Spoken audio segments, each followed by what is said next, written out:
Bem-vindos a mais um episódio do Pode Revogar, o podcast onde você debate sobre os mais diversos assuntos da atualidade. Aqui quem fala é Pietra.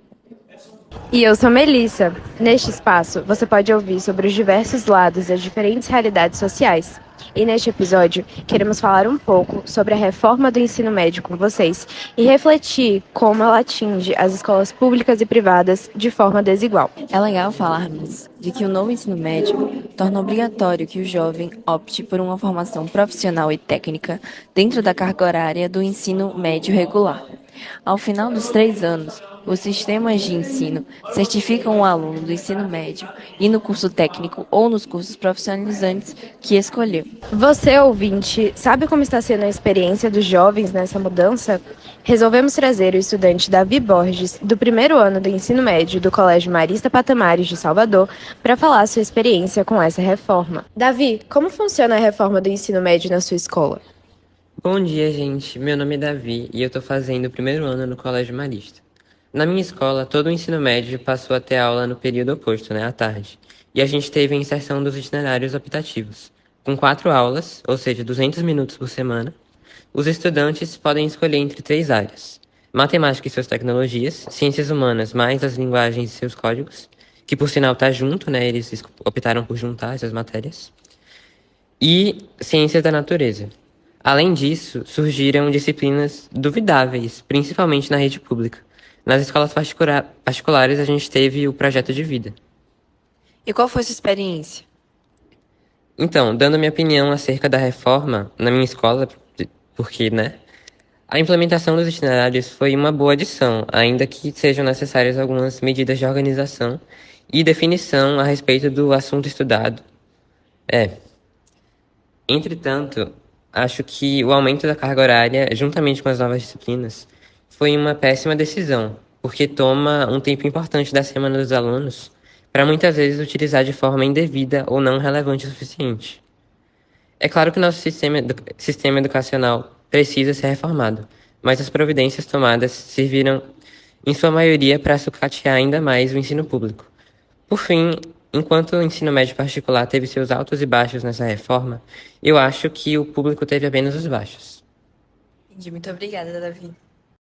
Agora ouviremos o depoimento de Larissa Mota, ex-aluna do terceiro ano do ensino médio de Ribeirinha do Amparo, interior da Bahia. Olá, meu nome é Larissa Mota, tenho 18 anos, sou de Ribeira do Amparo, uma cidadezinha do interior. Eu estudei a minha vida toda em escola pública, desde a alfabetização até o ensino médio.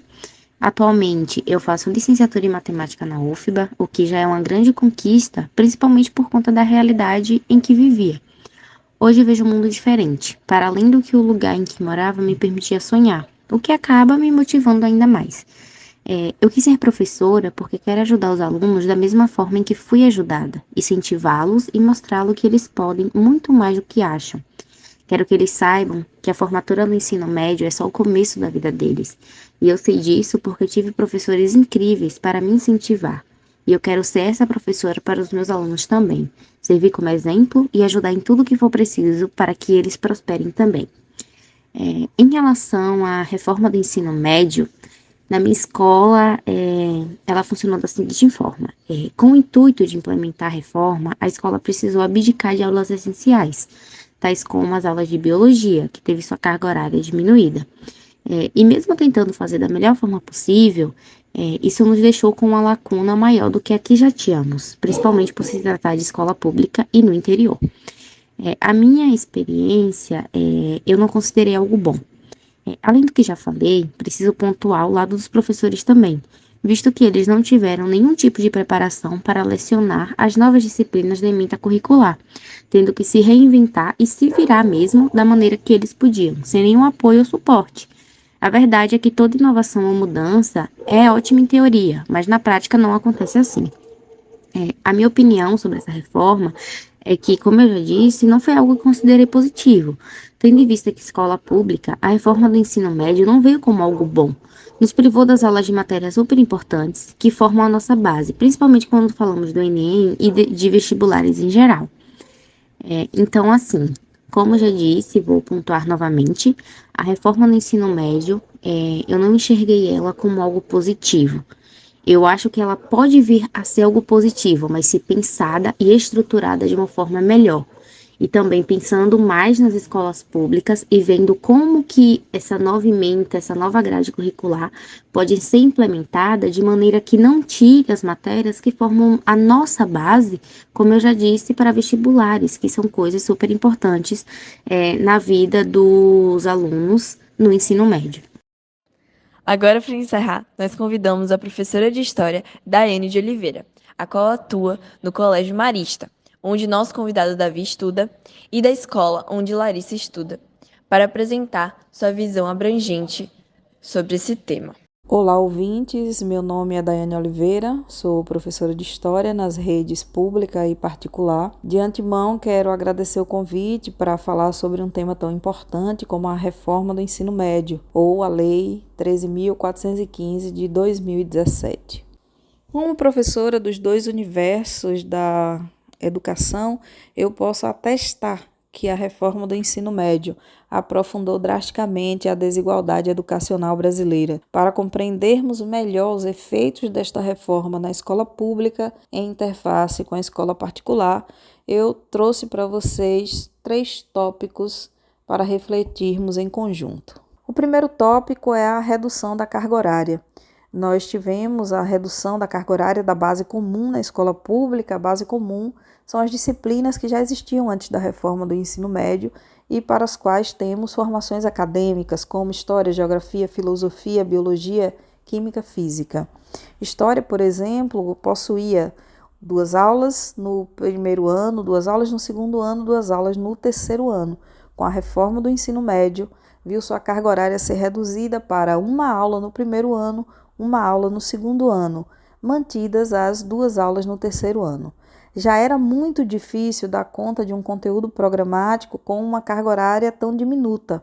E com a reforma do ensino médio, o que aconteceu foi ter a carga horária ainda mais rebaixada.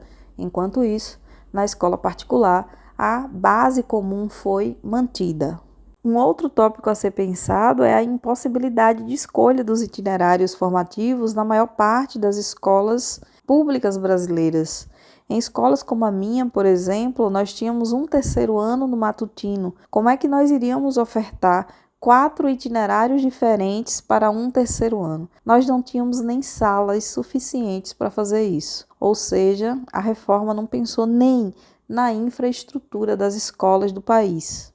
Um último tópico dos muitos que poderíamos falar sobre a reforma do ensino médio é a sobrecarga que foi colocada para estudantes e professores. No meu caso, por exemplo, com aproximadamente 10 turmas, eu fechava minha carga horária de 40 horas e eu passei a precisar de 17 turmas para fechar a minha carga horária. Mas eu tive colegas com 22 turmas ou mais para poder fechar a sua carga horária, fazendo com que o nosso trabalho fosse extremamente precarizado. A reforma ser implementada do jeito que ela foi desenhada precisaria de um investimento muito alto na escola pública, redesenhando a carreira docente e também modificando a infraestrutura das escolas, mas isso não aconteceu. A raiz do problema talvez esteja na manutenção da nossa histórica desigualdade social, que hoje se alimenta dessa diferença entre a escola pública e a escola particular. Sobre como resolver a diferenciação ou, talvez melhor dizendo, a ampliação da desigualdade promovida pela reforma do ensino médio, bem, nós temos um projeto de lei que já foi aprovado na Câmara dos Deputados, que está em discussão no Senado Federal e que prevê a retomada das 2.400 horas da Base Nacional Comum Curricular para as escolas públicas. Isso é um alento, estamos na torcida e acreditando na possibilidade de revertermos uma reforma que foi feita de maneira atabalhoada, que não afetou as escolas particulares, que conseguiram fazer um desenho, que foi um desenho satisfatório da reforma, mas que precarizou imensamente a escola pública brasileira. Quero agradecer a atenção de vocês, obrigada pelo espaço e viva a educação brasileira.